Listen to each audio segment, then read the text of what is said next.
So we've covered the theory behind the Maclaurin expansion. What I'm going to do to you in this video is I'm going to give you a couple of examples. What I would like you to do is read the examples, pause the video, have a crack at them, and then come back and check your answer with the working I'm going to present to you here. Here you go. So what I'd like you to do is find the first four non-zero terms of the Maclaurin expansions of the following two functions. The first one's f of x cos x, and the second one f of x equals square root of 1 plus x. So pause the video and have a crack at them. So first question was f of x equals cos of x, and I want the first four non-zero terms of it. So what we've got to remember and do is we start by taking derivatives of it. So if f of x is cos x, my first derivative, f dashed of x, is equal to minus sine x. I then do my second derivative, f double dashed of x. That's going to equal minus cos x. And I then continue on after that. So my third derivative, f triple dashed of x, is equal to sine x. My fourth derivative of x, is equal to cos x. My fifth derivative of x is equal to minus sine x. And my sixth derivative of x is equal to minus cos x. Now, you may wonder why I've done so many terms. Well, remember it's the first four non-zero terms. If in all of these I substitute x equals 0, my f is 0, so my original one would be cos of 0, which is 1. My second one, so the first derivative, f dashed of 0, would equal minus sine of 0. Well, sine of 0 is 0, so I'm not actually going to get a term for that. So because I'm asked for non-zero terms, I have to make sure that I take into account the fact that for this one, my term with x in it isn't going to be there. The coefficient is going to be 0. So I'm going to have to go beyond just thinking of x to the power 3, i.e. my fourth term, because it's the first four non-zero terms. My second derivative, f double dashed of 0, is minus cos of 0, which is minus 1. Third derivative, f triple dashed of 0, is sine of 0, which is 0. Fourth derivative at 0 is going to be 1. My fifth derivative at 0 is going to be 0. And my sixth derivative of 0 is going to be minus 1. Now you look at this and see I've got 1, 2, 3, 4 coefficients. So that means I'm going to get 4 terms from that. So right there, I can stop at this point. It's going to give me my first 4 non-zero terms. May not be the first 4 consecutive powers, but it is the first 4 non-zero terms, so I can work with that. So what I'm then able to do is expand cos x in terms of a power series using the Maclaurin expansion. So I'm able to say that cos x is equal, well, I've got my 1 there, so there's my a naught. My x term disappears. I've then got x squared, so it's going to be minus 1 over 2 factorial x squared. So it's going to be minus x squared over 2. My next one's going to disappear. I'm then going to have my fourth term, so that's going to be plus 1 over 4 factorial. 4 factorial is 24. So that's going to be x to the power of 4 over 24. I'm then going to have nothing for the next term to the power of 5.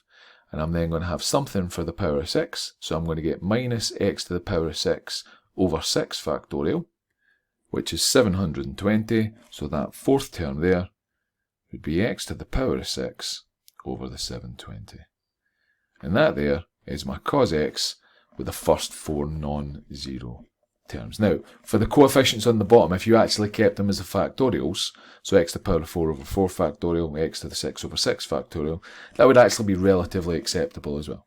So for example, I could write it as 1 take away x squared over 2 factorial plus x to the 4 over 4 factorial minus x to the 6 over 6 factorial.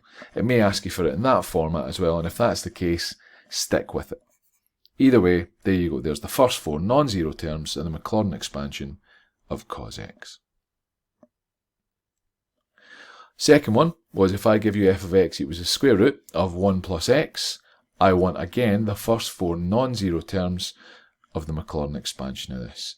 Well, square root of 1 plus x, we have to write it as 1 plus x all to the half in order to be able to quickly, efficiently and correctly evaluate the derivatives. So I'm going to take my first derivative, f dashed of x. What that's going to be is a half times my x, well my 1 plus x, sorry, to the negative a half because we reduced the power by 1. I'm then going to take my next derivative, f double dashed of x. That's going to equal a half times negative a half, so that's going to be negative a quarter, 1 plus x to the power of negative 3 over 2. And then I'm going to have my third derivative, f triple dashed of x. It's going to equal, well, my coefficient in front is going to be negative a quarter times negative 3 over 2. So that's then going to be 3 over 8, bracket 1 plus x to the power of negative 5 over 2. Now at this stage I can actually use a bit of logic and just stop doing the derivative calculations. I want the first four non-zero terms, so if I take this one and rewrite it without a negative power, I get 1 over 2 times the square root of 1 plus x, and if I've got my x on the bottom, my denominator cannot be 0, so this isn't going to be 0. And I can do the exact same for the other ones. So I'd end up with negative 1 over 4 times 1 plus x to the 3 over 2 here. And this one here would give me 3 over 8 bracket 1 plus x to the 5 over 2. So there we go, I'm going to end up with 4 non-zero terms because I've got 4 non-zero coefficients from the first 4 derivatives. And again, for each of them, I'm going to just substitute in x equals to 0. So my f is 0 would be 1 plus 0 to the half, so square root of 1, so it's going to be 1. My first derivative, f dash to 0, well that's going to be 1 plus 0 again, so that's going to be square root of 1, a half with the square root of 1 on the bottom. So my coefficient there would be a half. I've then got f double dashed of 0, but the good part to notice here is each of the brackets is going to give you 1. So it's going to be 1 to a power of something, so that actually is always going to give me 1. So the coefficient essentially is made up of the other parts of the fraction. So f double dashed to 0 is going to be negative a quarter. My third derivative, f triple dashed to 0, is going to give me 3 over 8. What I can then do is take each of these coefficients and plug them into my expansion. So I can say fine, so using the Maclaurin expansion, the square root of 1 plus x can be written as 1 plus a half times x minus a quarter times x squared over 2 factorial plus 3 over 8 times x cubed over 3 factorial. Now that I've got it written like that, I can simplify all the coefficients and have my answer written as I want it. So I'd have 1 plus a half x. I'd then have take away a quarter, essentially times a half. 2 factorial is just 2. So that'd then be minus 1 over 8 x squared. And then this one here would be 3 over 8 times 1 over 3 factorial, which would be the same as 1 over 8 times a half plus 1 over 16 x cubed. So there you go there. That is the Maclaurin expansion of that, the first 4 non-zero terms for that function. For any Maclaurin expansion, this is the way we do it. These are the set of steps that we follow. First, we need our derivatives, then we substitute in x equals 0.